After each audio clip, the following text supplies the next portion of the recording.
today we are going to be discussing electrical energy, but particularly we're going to be discussing how the electric company deals with measuring, and more importantly for them, billing energy usage. So let's go ahead and get started and talk about how the power company measures energy. So a joule is a very convenient unit of energy for measuring the change in gravitational energy between of my calculator from this point to this point, or the kinetic energy when I let it go. However, it is way too small for measuring electric use on large scales. I mean, you could do it, but that would mean having lots and lots of scientific notation going around. So we need a unit that's a lot bigger. So, a couple math things here. We know that power is defined as the change in energy over time, or the work over time. So that amount of work, that amount of energy that's being transferred over the time is equal to the power. We can rearrange that equation a little bit in order to then express the amount of energy that's being used, that work, as a function of the power used, or so that's the energy per unit time, times the time that that's being used for. And this is the equation that we're going to use in order to derive this new unit. So, watts times seconds, that's defined as a joule. But if you're going to be multiplying bigger things like kilowatts and hours, that then just combines to kilowatt hours. So this is what the power company uses in order to measure the amount of energy used by each house, by each business, in order to then send a bill, and the energy usage is expressed in kilowatt hours. And we've already talked about the sum back in our energy unit, and we calculated there that 1 kilowatt hour is equal to 3.6 million joules. So that's 3.6 megajoules of energy. So, also, because these power companies charge by the kilowatt hour, we can then figure out how much money we need to spend at the end of the month. So that's the total price. So that's the amount that's going to show up on the bill is going to equal the price per kilowatt hour. So that's going to be the amount that they charge per kilowatt hour times the energy used in kilowatt hours. Those kilowatt hours are going to cancel each other out. The unit we're going to be left with is dollars, and that's the kind that is in my bank account when it's not only measured in cents. But that's a different story. All right, so let's do an example problem. So the battery on this MacBook Air that I'm talking to you on right now is rated to have, as near as makes no difference, a 50 watt-hour lithium polymer battery. So this is using a different unit. Kilowatt hours is too big, joules are too small, but right in the middle we've got kilowatt hours. So this would be 1,000th of a kilowatt hour, or 3,600 times bigger than a joule. So we need to figure out how much energy does this store by doing that unit conversion.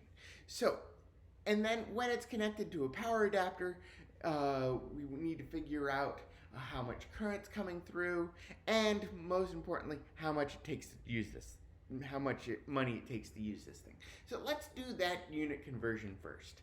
So we've got 49.9 watt hours, and we need to convert that hours into seconds because a watt second is a joule. So this is where we're going with this. So 49.9 watt hours times 60 minutes per hour. Those hours are going to cancel.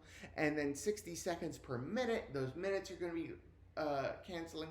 So then we've got watt seconds as our unit, and that's a joule. And when we do that math, we get 177,000 joules, or 177 kilojoules. So you can see how some of these different sort of non-standard units can come into play for discussing things on, well, numbers we can wrap our heads around. All right, so next we're going to be looking at how much current does this draw. So we need to figure out the power that's coming through the plug that's sitting right over there. So we know that power equals work over time.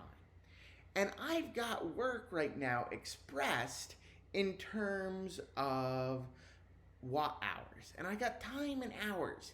And if I didn't know exactly how to tackle this problem, I might want to start with doing the unit conversions. But we can see that we don't necessarily have to, as long as we're paying very close attention to our units.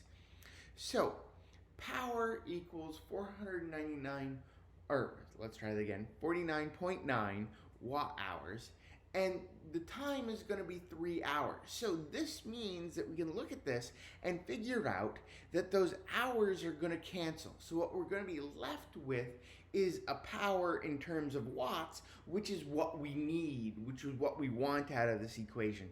So in this case, we managed to, by paying very close attention to the units and making sure what canceled, we didn't end up needing to do those conversions right off the bat. However, if you have any doubt in your mind as to whether or not you can get away with this, do the conversions first. All right, so this gives us a power of 16.6 watts. And when we then plug that into our equation of power equals IV to figure out what the current is, well, we need to solve for that current. And then, so the power, 16.6 watts, divided by the 120 volts because it's coming straight out of the wall. And we get a relatively small current of 0.1383 amps. So something way small. Now, that's the current that's coming out of the wall. Now, over here is the power adapter. It then makes the wall voltage of 120 and brings that down to 20 volts because this is working off of USB-C, and USB-C works off of 20 volts, which means that the current that's flowing through the power cord is going to be 6 times bigger than what comes out of the wall, because this transformer lowers the voltage from the wall voltage to the voltage that the battery operates at, which is about 20 volts. All right, so one last thing that we need to figure out, and that's how much money this is going to cost us. So we've got 49.9 watt hours. Doing that conversion to kilowatt hours, there's going to be, of course, 1,000 kilowatt hours in a, let's try that again. There's going to be 1,000 watt hours in a kilowatt hour. And so then we multiply that by the cost of energy, and that's somewhere in the neighborhood of 15 cents per kilowatt hour. So $0.15 per kilowatt hour. And we can see that the price necessary to charge this battery is $0.00735. So about a cent, 3/4 of a cent, in order to charge this battery once. And so it's not very much money in order to charge the battery once. But if you were to multiply that over its usage for a month, it would be significantly better, or significantly more money. Still not all that bad. But if you take a look at the computer behind me, which I use to do 3D graphics and animation, it's a significantly bigger machine. It uses significantly more power, and it's used more often than my baby laptop, which means that whereas this chart costs a cent or two every time I use it, that over the course of a month, it would cost me several dollars in order to keep running. With that, I hope that you now have the information necessary to do the calculations with finding how much money at the end of the day running various different electrical appliances costs. And I wish that you have the very most wonderful of days.